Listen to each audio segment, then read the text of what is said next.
So today we're going to make a flight plan. Today we're going to go from Bolton Field, which is just outside of Columbus, Ohio, and we're going to go to Burke Lakefront, which is a nice airport right on the edge of the lake up in Cleveland.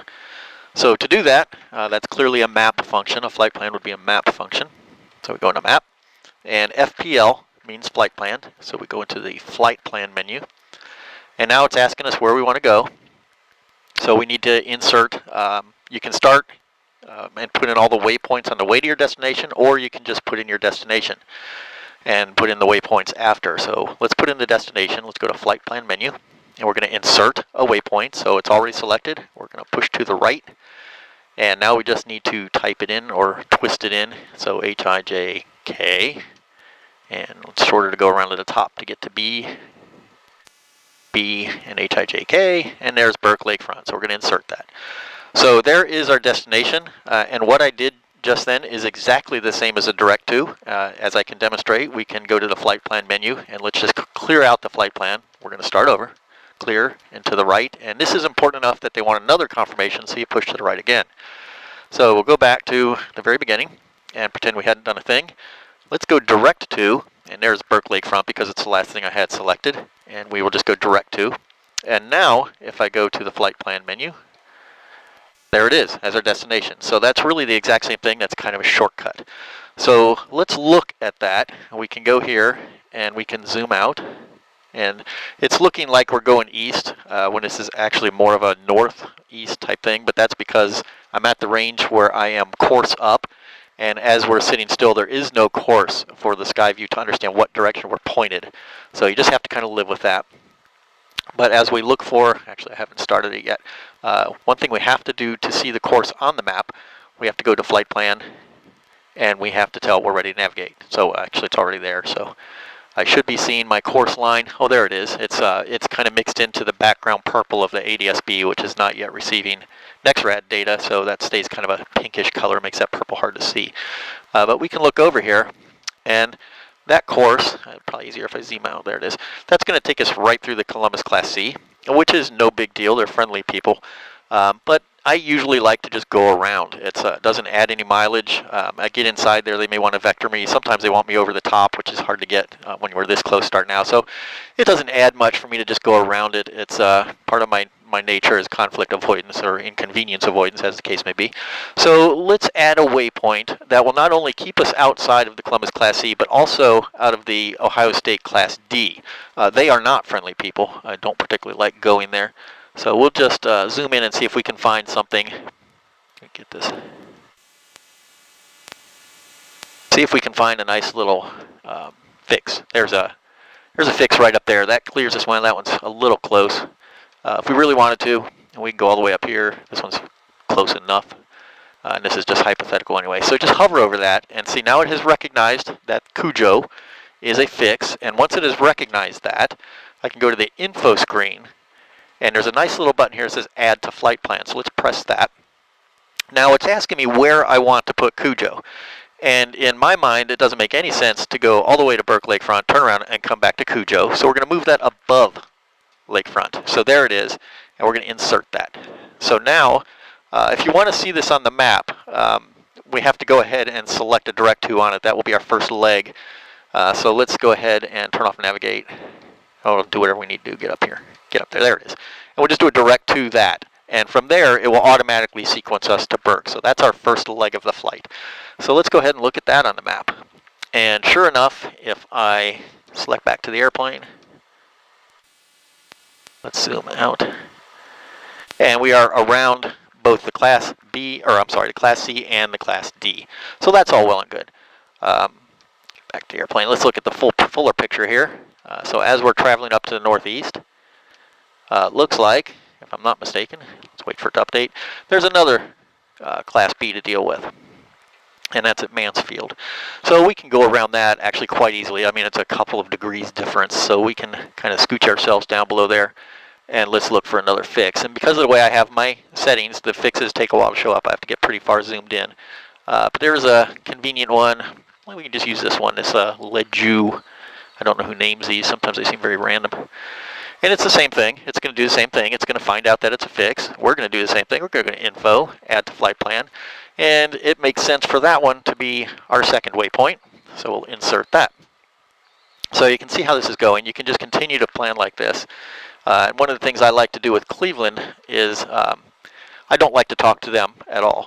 As the Class B there, they really exude the idea that they simply don't want to deal with small airplanes. They've had me vectored clear out over Lake Erie, which doesn't make me comfortable. So what we'll do is stay under the Class B. And the way we'll do that, we'll try to stay under the highest shelf, which is this outer ring. That keeps us a little higher over the city. So we can do that here, or we can extend out a little bit so that we don't end up cutting into the lower one. So let's go out to Fepley, and we'll put that in there, and we just do the same thing. Info, add to flight plan, and put it in a reasonable location, insert. And let's look again and see, well, that actually still took us across that lower layer. So we're going to go ahead and put in yet another fix. And we can put that right there. I think that one will work. And we'll info that, and we'll, oops, that's not what I wanted to do. I missed a button. Oops, did it again. Info, add to flight plan. And that will be right here. So insert. And back to the map. And that looks like, at this point, we could go up here. But realistically, at this point, you're descending anyway because you're getting ready to land. And the tower at Burke Lakefront is going to get you in there without having to deal too much with the Class B. You never really even have to talk to those guys. So there's our flight plan. Now, if we want to do any changes to that, let's take a look at it and make sure we like it. So we'll go to the flight plan, and there it is. And it all looks pretty good. But let's assume that I had gotten one of these in the wrong order. So maybe we want Fepley in front of Lejeune. So I can go in here, and I can go to the flight plan menu, and I can move it. So I'm going to go to move to waypoint and confirm that I want to do it. And then I can move it up here and just put it there. Of course, that makes no sense. So I'm going to go back and change that. So we'll move it right back where it was. And it was, I believe, right there. Move. Now, I could say Op2 I don't need it all. So if we want to get rid of that, it's the same thing. Everything is going to be in the flight plan menu. And let's not do it from here. Let's pretend we're flying along and we're back at the top screen like I always insist that you do. It's the same thing. We'll drill down to map, and then we'll go to flight plan, and then flight plan menu. And, well, that's a little early. Let's back up one. I want to get down to the one I want to remove, then flight plan menu, and I can just say remove. And now this, again, is slightly more important, and they want to know that I really mean it, so we have to confirm it twice. And there, it's gone. So that's all done. And that is our flight plan to Burke Lakefront. Now to get back to the airplane, we're still up in Cleveland. We just push on the right knob, and now we're back to the airplane. That's it. Let's assume this is a flight that we do a lot, and I want to save this flight plan so that I don't need to enter it every single time I want to go flying. So to do that, it's pretty straightforward. You do have to have a memory stick in one of the USB ports of the Skyview. As long as you have that memory stick in there, it'll recognize it, and you can go to Map, Flight Plan Menu, and we're going to export that flight plan. So we go down to your Export Flight Plan, go to the right. Yes, we want to do that. And flight plan has been saved as Cujo to Burke Lakefront. So that's all done. So let's exit, go back. Now the next time I come in here, let's go ahead and clear the flight plan to actually prove this works. You don't have to take my word for anything if I prove it. We'll go to the flight plan, and we'll go to the flight plan menu, and let's clear that flight plan out entirely. And push, push, it's gone. So we're going back up to the top. So this is a fresh start. This is a new day. We're starting completely over. We're going to go to the map, and we're going to go to the flight plan, and we're going to flight plan menu. And now we want to import the flight plan. So we just go on down here, push to the right, and there it is. I've actually got another one that's a really short one. It's just here to Madison County, which I've been instructed I should not say ugly young farmers because it might be offensive. We've just pressed load, and there it is. And we're not ready to go yet. It has not been activated, so I've highlighted Cujo, and I'm going to navigate. So I tell it, yes, I'm ready to go.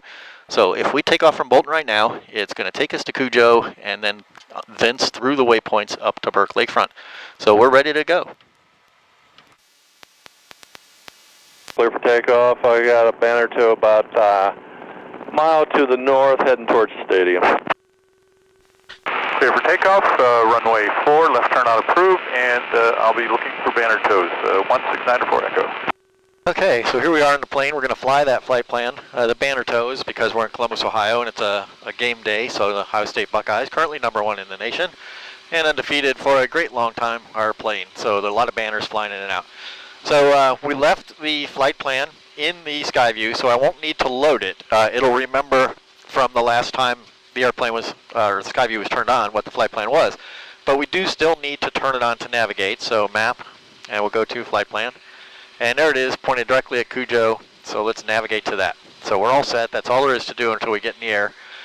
You'll note the HSI does not, it's not like I did a direct to where it would set a new course line to Cujo. It's going to fly me to a course line.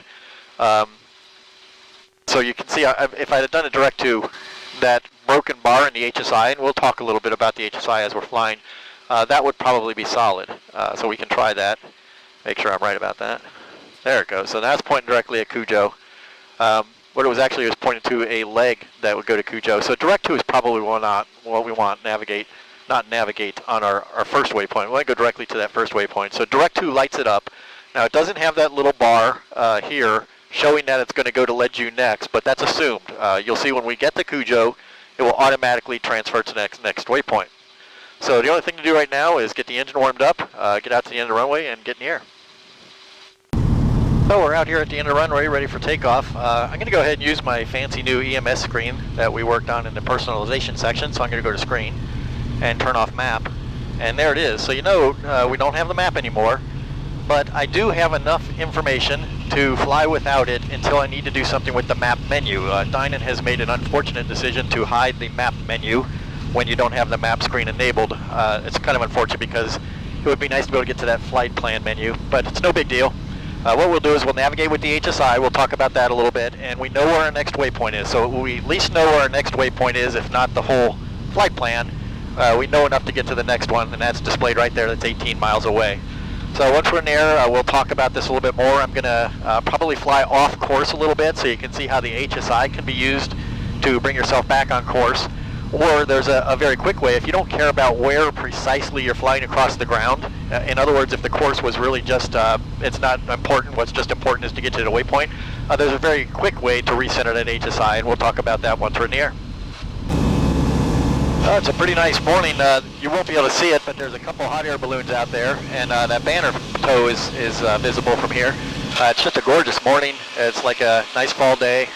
The only thing I don't like about fall is what comes next, but great day to fly today, and let's just enjoy that. So I'm going to go ahead and turn past our intended course. You can see north would have worked out pretty well. I got a left turn out on departure. Let's go ahead and head a little bit out to the west and get that course line. Actually, you can see it right now. The middle bar is just slightly off center, and what you really want is the purple bar straight up and down, and the center bar, which is maybe hard to see that it's not perfectly in the center. You want that in the center. And that's how you know you're on course. So it's just about there. You see that's almost one big segment now. So normally now that I'm on course, I would go ahead and just turn on and get that purple bar straight up and down. And that's going to correct for my wind and everything. That's going to take me right where I want to go. So there we are on course. All I have to do from now on is just fly along and keep that center segment in the middle of that purple bar and that purple bar straight up and down. But we're going to go ahead and turn off course and get that a little bit messed up so we can then fix it. So here we are off course. You can tell by that purple bar being broken. You can now see a yellow bar as well. So the purple bar is your course. That's your course across the ground. The yellow bar is like an ADF. It's just a homing beacon. So if I were on course, the yellow bar is completely underneath the purple bar, that just because the course and the heading beacon are the same thing. So that's the distinction there. I'm going to go ahead and turn on the autopilot and let it take care of our altitude, and all I got to do is worry about heading. So we are off course. I want to get back on course. So all I need to do is, okay, I don't want the roll on. Let's turn that off. Let's turn off the autopilot. There we go. All right, so I'm back to flying the airplane. I'm going to throttle back a little bit. We're not in any big giant hurry. And to get back on course, I have to turn past vertical on the purple bar, so because we're trying to correct back to the course. I could go parallel to it. Certainly if I flew along like this with the purple bar straight up and down, we would get no further off course. We would actually just fly parallel to the course, and we'll talk about that eventually. There is a use for that, but for now, let's get ourselves back on course. So I just need to turn back, and depending on how far off course you are, that's going to determine how much of an angle you want to take on the intercept. We're not too very far off, so it should start to creep back rather quickly. And as it does, just watch as it comes in, and you'll want to kind of lead your turn back on course, again, depending on how fast you're going and what kind of distance you had off course. We'll wait till it's just about fully joined up together, and then we'll just make that turn back. And if we wanted to, we could, if we got impatient, which I just did, there we go, we'll kind of hurry that situation up. So you can start to see it, it's creeping back. We were probably a mile or so off course. And that's slowly going to join. And you'll note that the yellow bar will also turn counterclockwise and line up underneath that purple bar so that you can no longer see it.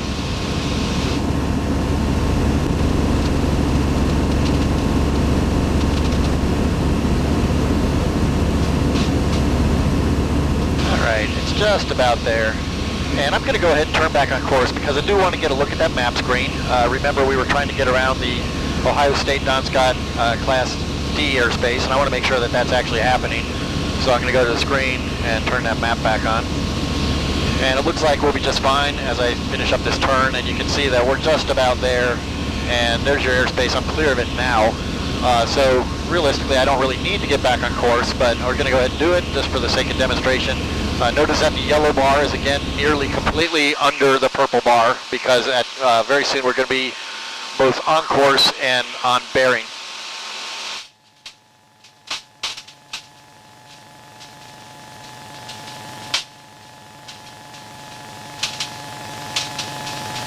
All right, let's go ahead and turn back. Now, there's another thing we can do. We're above the altitude, and we can find us out. I'm going to go ahead and put the autopilot on. Let that take care of us. And I can move over here to the Ohio State airspace and just stay on it, and it's going to come up. And it's telling me I need to be 3,400 feet MSL. We're actually 3,680. So I really don't need to go to Cujo. I could go on to our next waypoint. So it's a good thing we have the map page on because we're going to need the flight plan menu. We're going to go to map, and we're going to go to flight plan. And we don't need to go to Cujo anymore. Let's just kick on ourselves over. We're just going to go to Lejeune. So this is how you just skip one. And I don't have nav on, so there we go. It'll make the turn for me. So now you see what's happening is I've skipped going all the way to that first waypoint. I'm going to go to the second one. This little purple arc is telling me that it went away. That was telling me at what point on the ground I will be at my selected altitude of 3,500 feet if I actually had the altitude mode turned on, which I do, but I haven't told it to go down to it. So there, that'll take us back down to 3,500. So that's another way of doing that. Let's go ahead and get back off course. I'm going to do that with the autopilot. We are going to talk about the autopilot, so for now, just trust me, I know what I'm doing with it, and I'll explain that stuff to y'all later. So we're going to make a big, healthy turn to the left here and try to get off course. It's going to be a little harder to do, Lejeune being pretty far away. It's going to take us a little while to show, for the course bar to show that we're off course, but once we get there, I'll show you a real quick way of straightening that up. So here we are, well off course. You can see that purple bar is pretty far off, the center part is pretty far off. And I don't really care about the course. At this point, I'm really just wanting to go to that waypoint. So a quick and easy way to fix that is just go to map, direct to. We're already set direct to Lejeune, so just hit direct to again. That centered the bar. Now it's on me to go turn to that. I'm still on the autopilot, I'm still using track, so it's on me to go ahead and turn to that. But that is a great way to just get that thing centered back again without a whole lot of flying around that you don't really want to do. You're really just trying to get to that waypoint, so that takes care of that. So let's talk a little bit about why you would want to parallel a course. So in the world of direct to, which about 99.9% of people are using, they're going direct from one airport to another, and because you're going direct from A to B, it's quite likely, well maybe not likely, but certainly possible, that somebody else is going from B to A. And with the accuracy of GPS and everybody flying, at least in central Ohio, around 3,500 feet, it's not uncommon to end up nose to nose with another airplane on your course. Now I'm able to see them because I have the ADS-B. In fact, there's a target right there. That's not really a factor. But every now and then I'll see one of those appear right on my course line, headed right at me. So what I can do about that is go ahead and fly myself off course. I'm going to turn off the autopilot. And I'll go ahead and fly myself off course just to get away from being just really right on that course line, that super accurate GPS provided course line. I'm going to get off to the side of it a little bit. And having done so, this is probably about a quarter mile or so that I've gone off of it.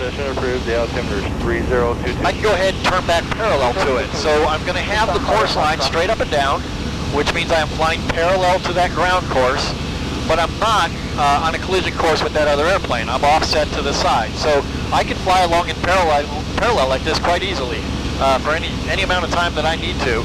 Another way to do that is certainly probably a little more realistic is look at that purple bar on the ground. Either way works. I'm just off to the side of it. That's all that's important to me. Then when I'm done, I can just certainly go right back and get when that airplane passes is what I mean by done. I can just go ahead and get right back on that course using a course line. So I'll go ahead and let the autopilot do that for me. There we go. And hold my altitude, please. There we go. Altitude. Autopilot. And we want to go down to 3,500. There we go. And that's just going to fly me back and intercept that course. And we will do a video about the autopilot. There's a lot to learn there.